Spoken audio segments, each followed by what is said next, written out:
वो खुली किताब से वो खुली किताब सी बहुत बोलती थी वो। राज रखते हैं जो बात उन्हें खोलती थी वो। मुगाल था ये कि अच्छी ये फतूरी है, और उसे खामखा ही लगता था कि वो जरूरी।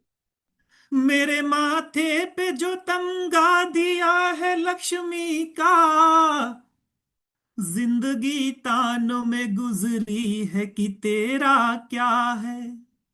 जिंदगी तानों में गुजरी है कि तेरा क्या है।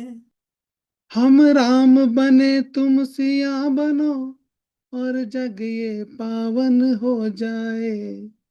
ना क्रोध रहे ना द्वेष रहे, बस प्रेम में ये जग खो जाए। हेलो दोस्तों, एक बार फिर से आप सभी का वेलकम करता हूं और we are back with a brand new episode of our Kavya Goshthi, जिसको आप काव्य गोष्ठी और संवाद के नाम से आप देखते रहते हैं। Featuring one of a kind कह सकता हूं, super hit poets and their fresh unique poetic creations. तो आइए सबसे पहले मैं आप उन सभी का परिचय करवाता हूं। तो दोस्तों, सबसे पहले जैसा कि हम कहते हैं लेडीज फर्स्ट, तो हमारी जो पहली गेस्ट हैं, a powerful literary voice who paints life with the colour of words. अब कैसे करती हैं अभी आप सुनेंगे तो आप उनको समझेंगे, देखेंगे। और साथ ही वो एक इंग्लिश टीचर भी हैं, Hindi poet, anchor and theatre theatre artist with a dynamic presence. और हम उन्हें रक्षा सिन्हा जी के नाम से जानते हैं। और उनकी जो पोम्स हैं, हर poems echo the voice of society, inspiring awareness and change.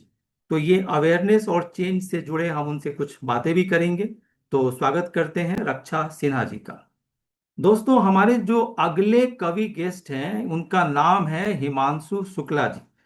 He is an IT professional and celebrated Hindi poet. और उनके जो क्रिएशंस हैं उनमें गीत है, गजल है, छंद है, वाइडली एप्रिसिएटेड जितने भी हमारे जो लिटरेरी प्लेटफॉर्म्स हैं उनके द्वारा। He has received multiple awards for his poetic contributions. तो स्वागत करते हैं हिमांशु शुक्ल जी का। और दोस्तों, हमारे जो अगले गेस्ट हैं जिन्हें आप मोहब्बती शायर के नाम से जानते हैं, और he is from Delhi, his journey with words begin in childhood. आप ये भी कह सकते हैं कि उनकी मोहब्बत शब्दों से चाइल्डहुड से ही शुरू हो गई थी। और flowering beautiful through heart felt poems, compelling articles and powerful performances. और अब तो आप उन्हें एक्टिंग करते हुए भी देख सकते हैं।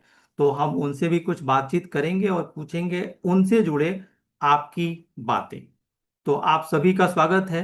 अब सवाल उठता है कि मैं कौन हूं, उतनी देर से मैं बोले जा रहा हूं। आपने एक मुहावरा सुना होगा, सूरज को दिया जलाना।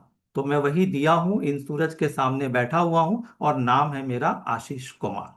दोस्तों, आज के जो गेस्ट हैं जिन्हें मैं बुलाने जा रहा हूं, उनके लिए हमारे पास कुछ दोहे आए हैं। और इन दोहों को लिखा है असम के बड़े ही पॉपुलर कवि डॉक्टर विनय कुमार बुद्ध जी। तो दोस्तों, हम सबसे पहले बुलाने जा रहे हैं उनको जिनके बारे में हम कहते हैं कि हिंदी तो हिंदी है, अंग्रेजी पर भी अधिकार। बुला रहा हूं आज की काव्य गोष्ठी में सबसे पहले, निमंत्रण को करिए स्वीकार, और जिनका नाम है रक्षा सिन्हा जी। रक्षा जी, नमस्ते। और सबसे पहले आप बताइए कि आप आज क्या सुनाएंगे। जी नमस्कार आशीष जी। और इस प्यारे से निमंत्रण के लिए बहुत बहुत धन्यवाद। जी आपने ठीक कहा कि मैं इंग्लिश और हिंदी दोनों ही भाषाओं में लिखना पसंद करती हूँ। और माँ सरस्वती की कृपा है कि ये हो पाता है।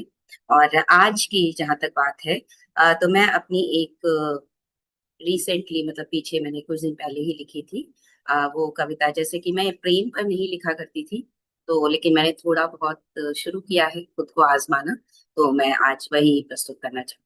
इसके साथ ही मैं, मतलब मुझे बहुत खुशी हो रही है इस मंच को साझा करते हुए सचिन जी और हिमांशु जी के साथ, जो कि बहुत ही श्रेष्ठ कवियों में गिने जाते हैं।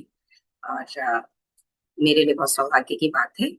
तो कुछ इस तरह से लिखा है मैंने कि मेरे ख्यालों में प्रेम होता इस तरह, मेरे ख्यालों में प्रेम होता इस तरह, दरिया से हो रहा गगन का मेल जिस तरह।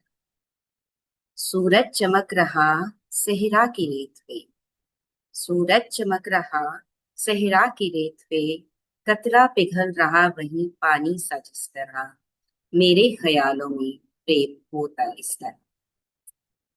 तुम नृत्य बन के आना, तुम नृत्य बन के आना, संगीत बन के आना, हवाओं के आकार में बाहों को अपनी लाना, मुझे उन पे यूं झुमाना, शाखें झुलाते किसी घने पेड़ की तरह, मेरे ख्यालों में प्रेम होता इस तरह, प्रेम होता इस तरह। तुम तन भी नहीं हो क्योंकि वो अमर नहीं, तुम तन भी नहीं हो क्योंकि वो अमर नहीं, तुम मन भी नहीं उसकी कहीं गुजर नहीं, तुम हरि सम अमोल अनायास आवश्यक, तुम हरि सम अमोल अनायास आवश्यक, नैनों को मूंद में तुमको भर लूं आंख में, कुछ देर तक अनुभव करूं गहरे श्वास की तरह, मेरे ख्यालों में प्रेम होता इस तरह, प्रेम होता इस तरह। ये बहुत खूब। पहली रचना थी। जी। शुक्रिया। और एक छोटा सा एक प्रस्तुत करना चाहती हूँ ख्याल के।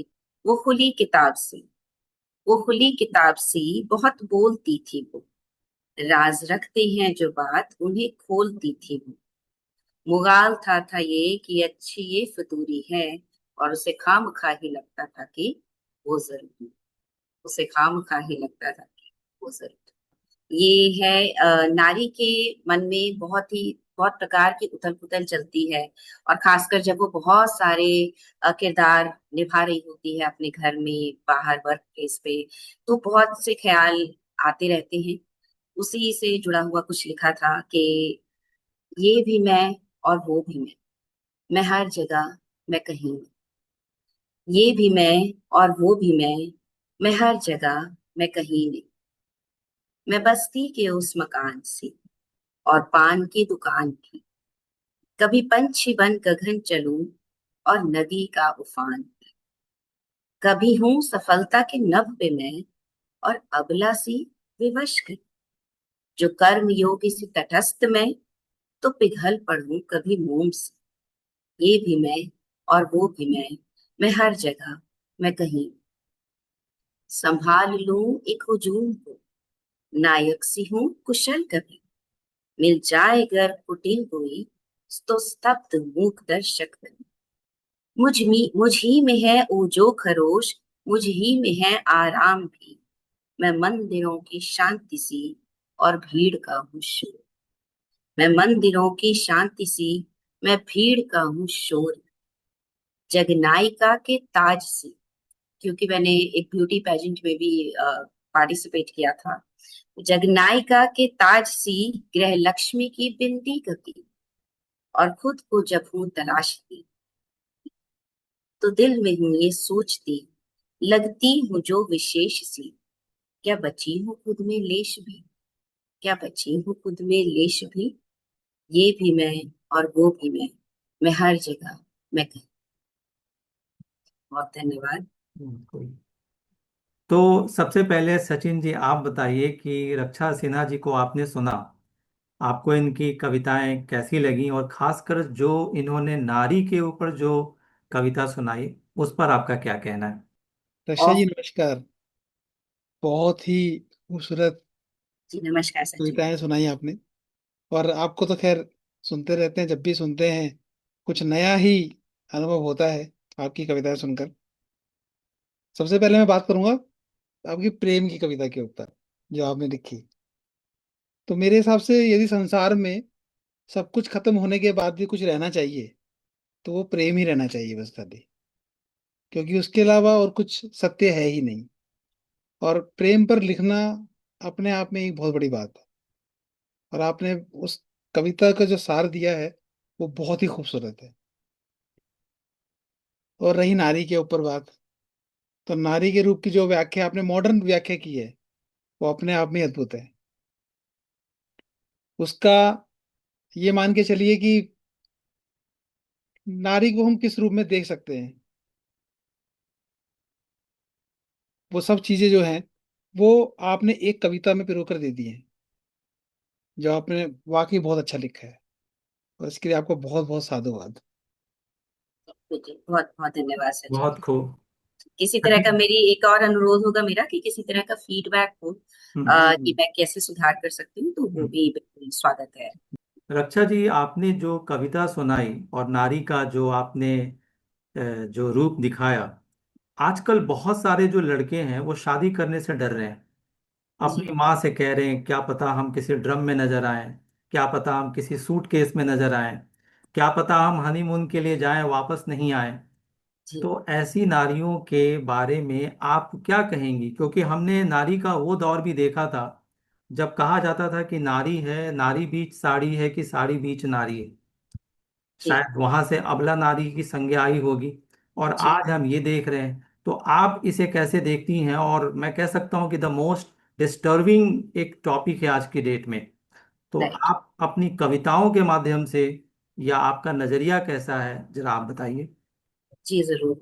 आशीष जी, बिल्कुल ये जो कुछ भी हुआ है, जो घटनाएं हुई हैं, बिल्कुल ये डरावनी है और बिल्कुल लड़कों के लिए, पुरुष वर्ग के लिए बहुत ही खतरनाक बात है। लेकिन साथ ही मैं इसके बारे में एक आर्टिकल पढ़ रही थी, मैं कहीं से इस चीज का समर्थन नहीं करती और बिल्कुल गलत हो रहा है जो भी कर रहा है।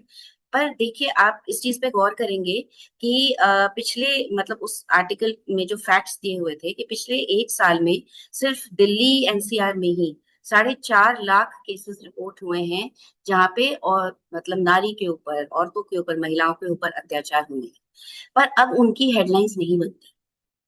ये जो हुआ है बिल्कुल गलत हुआ है ये तो सर। क्वेश्चन ऑन क्वेश्चन हो गया ना। जी नहीं, मैं इस वही उसी पर टॉपिक आ पर रही हूँ। आपका, आप क्या कहना चाहेंगी? उसी पे मैं आ रही हूँ कि वो तो इसलिए, मतलब जिसने जो किया वो तो बिल्कुल गलत किया, चाहे नारी पुरुष पर करे या पुरुष नारी पर करे। तो जो गलत है वो गलत है। नारी मतलब ये तो संस्कारों की और आचरण की बात है। तो बिल्कुल मैं इसके ऊपर भी कविता बनाऊंगी कि क्यों हम, जो हमें ईश्वर के दिए हुए जो गुण हैं, जो हमें अलग बनाते हैं पुरुषों से, तो हम अपना स्त्रीत्व जो है, जो नारीत्व है, उसको क्यों खोते जा रहे हैं कुछ अपनी इस तरह की इच्छाओं को पूरा करने के लिए, अपने स्वार्थ को पूरा करने के लिए। मैं जरूर इसके ऊपर भी एक कविता बनाऊंगी, जो नारी, जो आज की नारी है, वो उसको अलग दिशा में, गलत दिशा में ना ले जाए। कि हम अपनी उस आचरण को, उस संस्कार को, जो ईश्वर की प्रदान की हुई, जो विशेष हमें मिली हुए हैं, गुण मिले हुए हैं, कि हमारा गुण है सैक्रिफाइस करना, हमारा गुण है कि सबको अपने अंदर मिला लेना, ममत्व देना, प्रेम देना। तो उन चीजों को हमें बरकरार रखने की आवश्यकता है। और जो कलयुग है का प्रभाव है, उसको अपने ऊपर बहुत ज्यादा हावी नहीं होने देना है, और पुरुषों से बदला लेने वाली किसी तरह की मानसिकता नहीं होनी चाहिए। एक प्रश्न आपसे और है। जी आप इंग्लिश टीचर हैं। जी एक प्रॉब्लम जो हम देख रहे हैं कि लोग, जो खास करके जो ये अभी जो करंट जनरेशन है, यंगेस्ट जनरेशन है, ना जी इंग्लिश प्रॉपर आती है ना हिंदी प्रॉपर आती है। बिल्कुल। हम जी एक तरफ तो हिंदी सप्ताह मना रहे हैं, तो आप हिंदी की कवयित्री हैं, आप इतना अच्छा लिखती हैं, तो कभी आपको कभी आपको नहीं लगता कि हिंदी के साथ ये जो सौतेला व्यवहार हो रहा है, उसके रेस्पॉन्सिबल, अकाउंटेबल हम खुद ही हैं? आप इंग्लिश टीचर के रूप में हिंदी को कैसे देखती हैं? जी, ये सवाल मेरे साथ बहुत ज्यादा हुआ है, क्योंकि इंग्लिश पढ़ाती हूँ और लिखती हिंदी में हूँ। जो मैंने चुना है भाषा को ज्यादा, वो हिंदी है। बिल्कुल ये बात है, पर मैं इस चीज में थोड़ा सा डिफर करती हूँ। थोड़ा सा मेरा ये अंतर ये है सोचने में कि मैं कहीं से भी हिंदी को तुच्छ नहीं समझती। तो मुझे भेदभाव वाली बात जो है, उसको मैं नहीं मानती, क्योंकि मैं खुद इसका बहुत बड़ा उदाहरण हूँ कि मैं दोनों ही भाषा एक स्किल है। भाषा एक एक्सप्रेशन का माध्यम है। जैसे मैं बोल भी रही हूँ, तो आप देख रहे हैं मैं बाइलिंगुअल हूँ। तो मुझे लगता है कि इसमें जब हम बोलचाल करते हैं, उस समय इससे कोई फर्क नहीं पड़ता कि हम हिंदी बोल रहे हैं या इंग्लिश, क्योंकि दोनों एक माध्यम है कम्युनिकेशन का। हमारी पकड़ होना जरूरी है, क्योंकि वो समय की मांग है। अंग्रेजी की जहां तक बात है, हमारी पकड़ होनी चाहिए। और एक भाषा के लिए एक किसी का प्राकृतिक लगाव है, किसी का प्रेम है, तो उसमें कोई बुराई नहीं है। और इंग्लिश के प्रभाव की वजह से हिंदी कहीं भी छोटी नहीं हो गई है। अगर हम घूम के देखें, आपके जैसे लोग हैं, इस तरह से कितने सारे साहित्यिक मंच हैं, तो साहित्य की सेवा हो रही है, हिंदी की सेवा हो रही है, हिंदी माँ की। तो मतलब मैंने तो दोनों को तौल के देखा है, और मुझे बहुत खुशी होती है इस चीज से कि नहीं, जो कि दिल्ली इस तरह की जगह मानी जाती है, अगर हम बनारस जाएं, लखनऊ जाएं, तो ऐसा लगता है कि नहीं, वो हिंदी भाषी क्षेत्र हैं और वहाँ हिंदी का ज्यादा मतलब हिंदी को ज्यादा माना जाता है। पर नहीं, दिल्ली में भी लोग उतना ही इसको महत्व दे रहे हैं, और इसके जो लोग जुड़ना चाहते हैं जिस चीज के साथ, वो उसके प्रति सेवा कर रहे हैं, उसमें आगे बढ़ रहे हैं। तो मतलब मैं कम नहीं आती किसी भी तरह से। और यही जवाब मैं अपने पेरेंट्स को अपने स्कूल में भी देती हूँ कि ये तो भाषा के प्रति प्रेम है, लगाव है, जिसको जो भाषा अच्छी लगे वो उसको चुनना चाहिए। पर इतना प्रेम था तो आप हिंदी टीचर क्यों नहीं बनी? जी, हिंदी टीचर नहीं बन पाई क्योंकि हिंदी इंग्लिश से बहुत ज्यादा कठिन है, और पढ़ाना पढ़ने से बहुत ज्यादा मुश्किल या है। ये भी तो तो कह सकते हैं कि हिंदी रोजगार की भाषा अब नहीं रह गई है। जी, सरकारी महकमों में देखें तो हिंदी का बहुत ज्यादा प्रचलन है। और हिंदी का जब हम व्याकरण में घुसते हैं, तो हिंदी का जो शब्दकोश है, वो अंग्रेजी से बहुत ज्यादा समृद्ध है। ग्रामर भी उसकी, व्याकरण भी उसका बहुत ज्यादा समृद्ध है। तो हिंदी निभाना ज्यादा मुश्किल है बनस्पत अंग्रेजी के। और अंग्रेजी के लिए भी मुझे एक नेचुरल मतलब प्यार है, उसको मैंने अपने ऊपर फोर्स नहीं किया है। तो ये लिंग्विस्टिक इंटेलिजेंस में आता है कि जो लोग भाषाओं को ज्यादा अच्छी तरह से ग्रैब कर पाते हैं। शायद ये माँ सरस्वती की देन है, और मैं खुश हूँ। तो दोस्तों, अब हमारे जो अगले गेस्ट हैं, जिनके बारे में बता चुका हूं कि वो एक आईटी प्रोफेशनल भी हैं, हमारे सामने आप स्क्रीन पर देख सकते हैं। ये हैं हिमांशु शुक्ल जी। सर, एक बात बताइए, आप अच्छा भला आईटी में थे, आईटी में हैं, पैसे कमाने का सबसे बेस्ट जरिया आज की डेट में माना जाता है, तो आप ये कविता में कैसे आ गए? देखिए आशीष जी, सबसे पहले तो बहुत बहुत नमस्कार, बहुत बहुत आभार, धन्यवाद मुझे इस मंच पर बुलाने के लिए और ये मौका देने के लिए कि आपके प्रश्न का आंसर मैं कर सकूं। कविता मेरा मन है, और मन कभी मरता नहीं है। जब मैं इंजीनियरिंग में था तो इंजीनियरिंग की पुस्तकों में, वहाँ की जो मैगजीन्स होती थी, उसमें मेरी कविताएं छपती थी।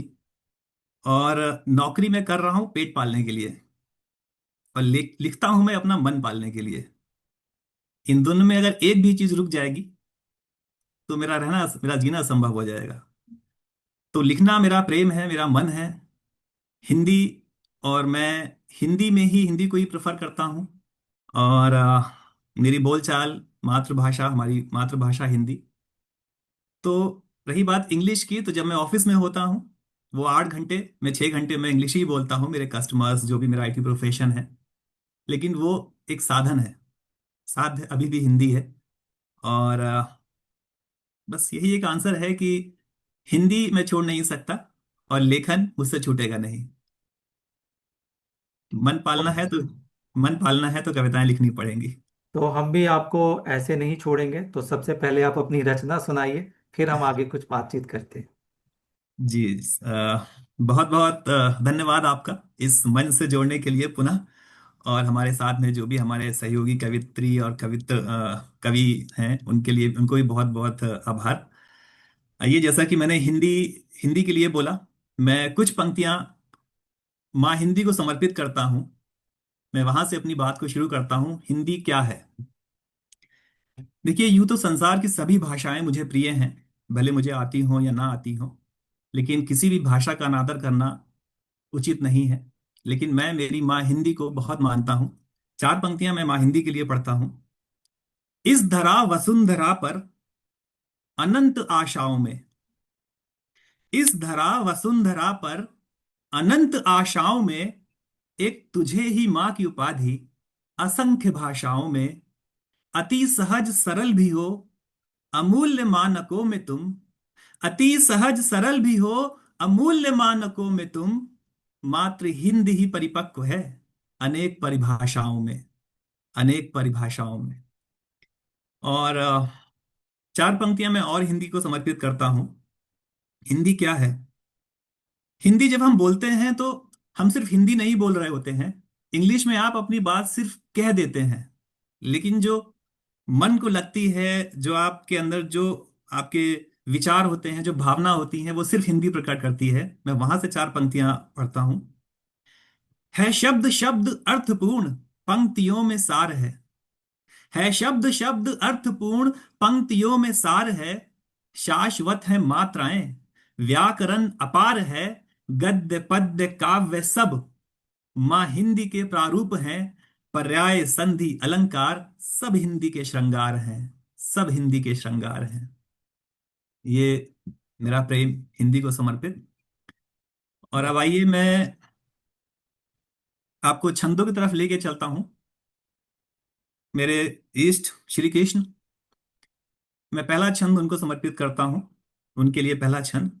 और अब मैं धीमे धीमे प्रेम की तरफ बढ़ूंगा। श्रृंगार मेरी विधा है, मैं उस पर ज्यादा लिखता हूं। प्रेम लिखावत प्रेम पढ़ावत प्रेम बुझावत कृष्ण सखी।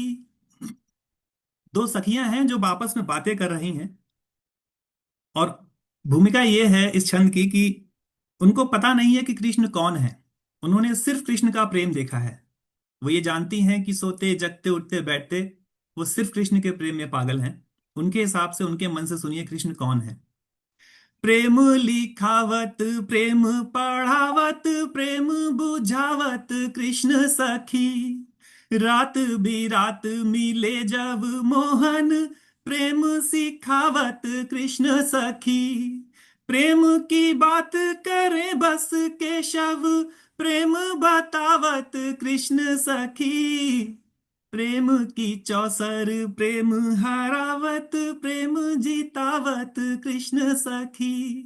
प्रेम की चौसर प्रेम हरावत प्रेम जीतावत कृष्ण सखी। और अब अगला छंद, मैंने श्री कृष्ण का आवाहन किया है, तो अब अगला छंद मैं राधा जी को समर्पित करता हूँ। राधा जी के लिए एक छंद। कहते हैं राधा जी श्री कृष्ण से 11 महीने बड़ी थीं, और उन्होंने अपनी आंखें तब तक नहीं खोली थी जब तक श्री कृष्ण इस धरती पर नहीं आ गए थे। और जब नंदलाल पहली बार गए थे कृष्ण से मिलने, या जब राधा जी और कृष्ण जी आमने सामने आए थे, पलने में थे, तब राधा जी की आंखें पहली बार खुली थी। वहां से मैं छंद पढ़ता हूं। महाभाद्रपद तिथि थी शुक्ल पक्ष अष्टमी, वसुधा पे राधा रानी अवतार लेती हैं। बड़ी 11 माह भी थी कृष्ण मेल चाह भी, नयनों में अंधियारा स्वयं धार लेती हैं। मोहन की आस लिए सदियों की प्यास लिए, पलने में राधा रानी मनुहार लेती हैं। दरस जो आए कान्हा अखियों को भाए कान्हा, एक टक देख देख जन्म तार लेती हैं। एक टक देख देख जन्म तार लेती हैं। ये दो छंद मैंने श्री कृष्ण और राधा जी को समर्पित किए। नमस्कार आप सबको। एक हमारे बहुत ही वरिष्ठ कवि हैं, विनय कुमार बुद्ध जी, जो असम से हैं। नवंबर माह में उनकी एक काव्य संकलन आना है, जिसका शीर्षक बेटियों से रिलेटेड है। और उस काव्य संकलन में सिर्फ बेटियों के ऊपर ही कविताएं प्रकाशित की जाएंगी। तो आप सभी से अनुरोध है कि आप भी, अगर आपकी कोई भी रचना जो बेटियों से रिलेटेड है या बेटियों पर है, तो आप उस रचना को विनय कुमार बुद्ध जी से साझा कीजिएगा, ताकि वो अपनी पुस्तक में उस रचना को प्रकाशित कर सके। और ये एक अच्छा अवसर है आप सबके लिए कि अपनी लिखी हुई कोई भी कविता जो बेटियों को समर्पित है, उसे आप एक पुस्तक के रूप में प्रकाशित करा पाए। तो अगर इस तरह की कोई भी आपकी कविता है बेटियों के ऊपर, तो नीचे दिए गए लिंक पर आप उसे जरूर सबमिट करा दीजिएगा। तो हम एक बार फिर चलते हैं हिमांशु शुक्ल जी के पास, और उनकी बहुत बेहतरीन रचना जो उन्होंने बेटियों पर लिखी है, हम उनको सुनते हैं। जी नमस्कार।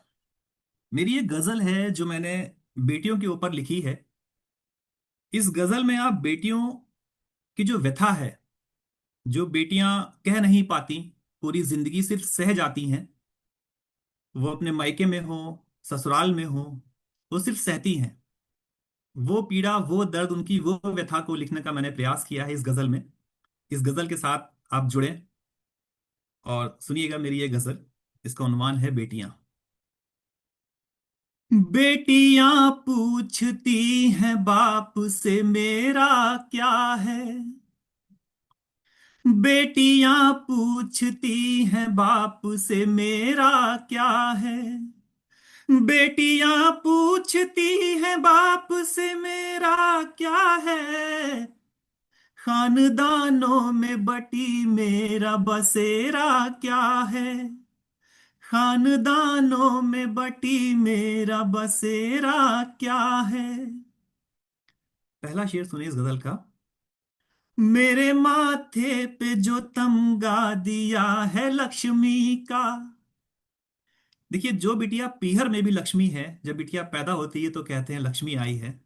जब वो ससुराल जाती है तो कहा जाता है घर में लक्ष्मी आई है। जो बिटिया पीहर में भी लक्ष्मी है, जो बिटिया ससुराल में भी लक्ष्मी है, उस लक्ष्मी की व्यथा सुनिए। मेरे माथे पे जो तमगा दिया है लक्ष्मी का। मेरे माथे पे जो तमगा दिया है लक्ष्मी का। मेरे माथे पे जो तमगा दिया है लक्ष्मी का। जिंदगी तानों में गुजरी है कि तेरा क्या है। जिंदगी तानों में गुजरी है कि तेरा क्या है। बेटियां पूछती हैं बाप से मेरा क्या है। मेरी आंखों में जो चुभती है चमक है कैसी। जब बिटिया अपने ससुराल में होती है तो घर वाले सिर्फ इस पे ध्यान देते हैं कि उसका घर कितना बड़ा है, घर में नौकर चाकर कितने हैं, गाड़ियां कितनी हैं, घर में रोशनी कितनी है। कोई ये नहीं पूछता उस बेटी से कि सुकून कितना है बेटा। मेरी आंखों में जो चुभती है चमक है कैसी। मेरी आंखों में जो चुभती है चमक है कैसी। रोशनी कहते हैं इसको तो अंधेरा क्या है। रोशनी कहते हैं इसको तो अंधेरा क्या है। बेटियां पूछती हैं बाप से मेरा क्या है। रात कटती है यही सोच के कल क्या होगा।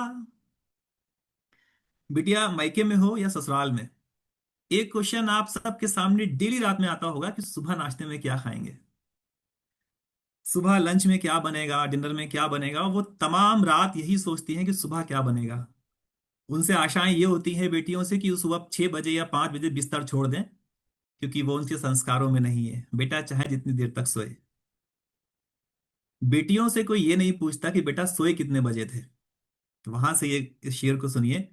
रात कटती है यही सोच के कल क्या होगा। रात कटती है यही सोच के कल क्या होगा।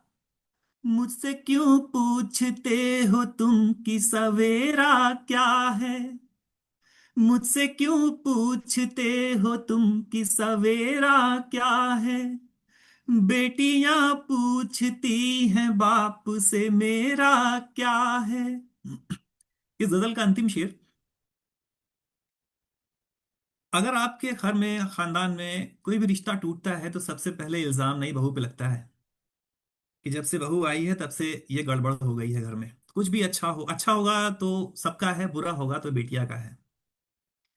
जिंदगी बीत गई रिश्तों को सजोने में। और एक बेटी ही होती है जो तमाम जिंदगी सारे रिश्ते सजो के रखती है। जिंदगी बीत गई रिश्तों को सजोने में। जिंदगी बीत गई रिश्तों को सजोने में। कोई बतलाए ये मुझको कि बिखेरा क्या है। कोई बतलाए ये मुझको कि बिखेरा क्या है। बेटियां पूछती हैं बाप से मेरा क्या है। बेटियां पूछती हैं बाप से मेरा क्या है। ये बहुत खूब। गजल थी जो मैंने बेटियों को समर्पित की थी और उनकी व्यथा लिखने का प्रयास किया। रक्षा जी, आपने अभी हिमांशु जी को सुना। कह रहे थे कि बेटियां पूछती हैं कि मेरा क्या है। तो आप भी किसी की बेटी हैं, भारत की बेटी हैं। तो आप इनसे पूछिए कि इनकी लाइनों में, इनकी पंक्तियों में आप कहाँ गए, कहाँ कहाँ पर हैं, आप इसे कैसे देखती हैं? जी इनके गीत से जी पूरी तरह कनेक्ट कर पाई, पूरी तरह से इन्होंने, जबकि हैरानी की बात यह है कि मैं ये जानती हूँ कि हिमांशु जी की बेटी नहीं है, उनके बेटे ही हैं, पर फिर भी वो इतना अच्छा, इतना मतलब सोच पाए, उस मर्म को पकड़ पाए। ये पहले तो दर्शाता है कि इनके घर का माहौल कितना अच्छा होगा, इनका अपनी माता जी या बहन या पत्नी के प्रति क्या रिगार्ड होगा। ये सबसे पहले इसके लिए इनको मैं बहुत प्रशंसा करूंगी इस चीज की कि इन्होंने लिखा है इतना अच्छा।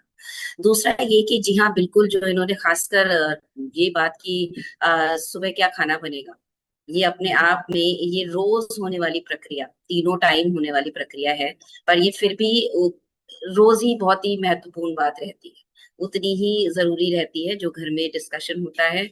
और तो ये मेरे, क्योंकि मैं वर्किंग हूँ, मुझे सुबह 6:45 घर से निकलना होता है और 4:30-5 बजे उठ के बनाना होता है, तो ये बात बहुत जरूरी थी।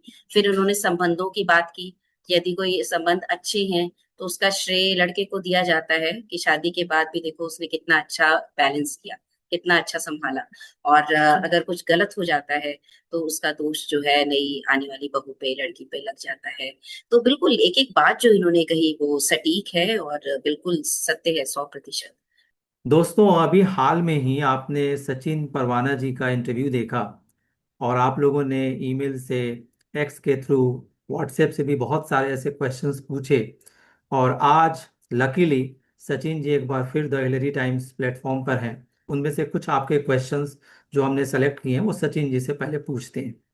सचिन जी, एक क्वेश्चन था जो आपसे पूछना लाजमी है, क्योंकि हम सब ने देखा भी, आप मोहब्बती कवि हैं। आपने खुद कहा ऑन स्क्रीन कि आप रोमांस पर बहुत ज्यादा लिखते हैं, पर इतना सीरियस होकर क्यों क्यों सुना रहे थे? बहुत बहुत शुक्रिया आपका दोबारा से इस मंच से जोड़ने के लिए, और इतने खूबसूरत और टैलेंटेड साथियों के साथ बैठने का मुझे मौका मिला। और जो आपने क्वेश्चन पूछा है कि इतना सीरियस होके क्यों सुना रहे थे, देखिए, प्रेम ज्यादातर लिखा जाता है शादी से पहले। और शादी के बाद अगर आप प्रेम पढ़ते हैं तो आपको बहुत चीजों का ध्यान रखना पड़ता है। अगर आप मुस्कुराते हुए पढ़ेंगे प्रेम, तो कहीं ना कहीं ये चीजें कहीं और इफेक्ट हो सकती है। तो वहां आपको जवाब देना आसान है, वहां जवाब देना थोड़ा मुश्किल हो जाएगा। इसलिए प्रेम को पढ़ते हुए थोड़ा सीरियस होना जरूरी है, खास तौर से आपकी शादी होने के बाद। सर, एक प्रश्न है। ये जी प्रश्न है अवनीश कुमार जी का, लखनऊ से। जी उन्होंने आपसे पूछा है कि जब आप कॉलेज में थे जी। तो ऐसा कुछ आपके साथ हुआ जो जिसने आपको इंस्पायर किया कि भाई मुझे तो अब रोमांटिक कविताएं ही लिखनी चाहिए। और अभी जैसा हमने सुना कि हिमांशु जी कह रहे थे बेटियां पूछती हैं कि मेरा क्या है, तो आप कभी अपने दोस्तों से पूछते थे कि इनमें से मेरी कौन है? नहीं नहीं नहीं, ऐसा तो बिल्कुल भी नहीं हुआ, क्योंकि कॉलेज के समय में तो पढ़ाई और थिएटर में ही ज्यादा ध्यान गया हमारा। उस तरफ ध्यान गया ही नहीं कभी। या तो पढ़ाई थी या फिर थिएटर था। प्रेम जो मेरा रहा है पहला, वो थिएटर रहा है। तो इसलिए उस तरफ ध्यान जाना तो मुश्किल ही था बहुत। एक क्वेश्चन आपके लिए और है कि आप कवि हैं, आप लिखते भी हैं, स्क्रिप्ट भी राइटिंग आप करते हैं, और अभी लोगों ने आपको एक्टिंग करते हुए भी देखा। तो इनमें से कौन सा जो विधा है वो आपके क्लोज टू योर हार्ट है? देखिए, विधा इनमें से जो भी है, ये एक आर्टिस्ट के लिए कोई भी ऐसी विधा नहीं होती जो उसकी क्लोज टू हार्ट ना हो। क्योंकि लिखना, पढ़ना और एक्ट, ये तीनों ही चीजें उसके लिए बनी है। तो मैं इन तीनों से अपने आप को बहुत क्लोज पाता हूँ।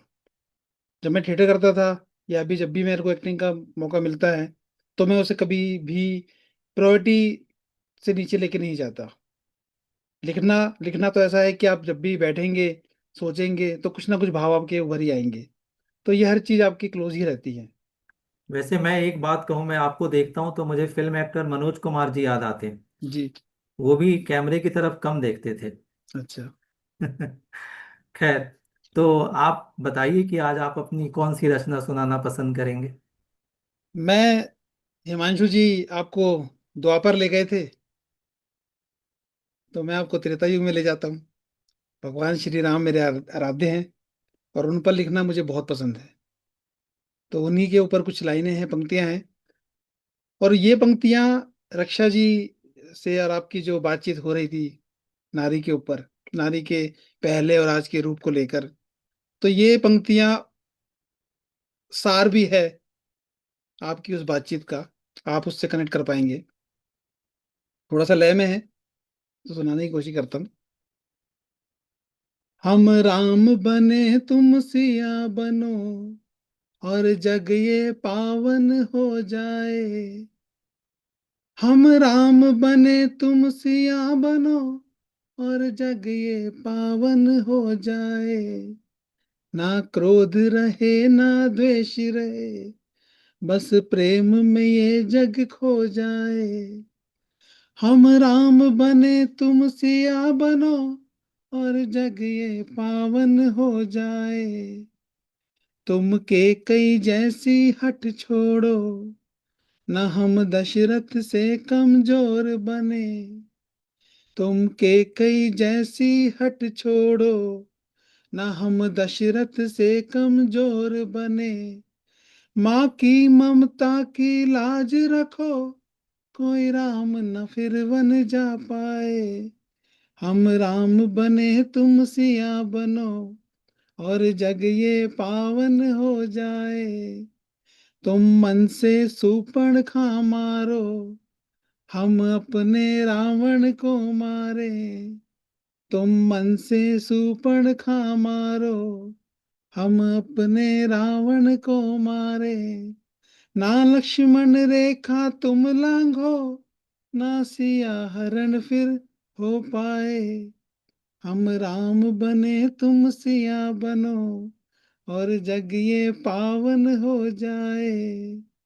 तुम रखो मर्यादा नारी की, और हम उसका सम्मान करें। तुम रखो मर्यादा नारी की, और हम उसका सम्मान करें। तुम शक्ति हो तुम याद रखो, कोई रावण निकट ना पाए। हम राम बने तुम सिया बनो, और जग ये पावन हो जाए। ना द्वेष रहे ना क्रोध रहे, बस प्रेम में ये जग खो जाए। हम राम बने तुम सिया बनो, और जग ये पावन हो जाए। जय श्री राम। बहुत खूब। हिमांशु जी, अभी आपने सुना सचिन जी कह रहे थे कि तुम राम बनो। हम राम बनने का ढोंग करते हैं। और मुझे एक फिल्म का गाना अक्सर याद आता है, बड़ा रिलेवेंट लगता है, देवानंद की मूवी थी कि देखो ओ दीवानो तुम ये काम न करो, राम का नाम बदनाम न करो। आपको लगता है कि हम राम बन पाएंगे? कॉल तो उनकी बहुत अच्छी है, हम बन पाएंगे? असंभव है ये।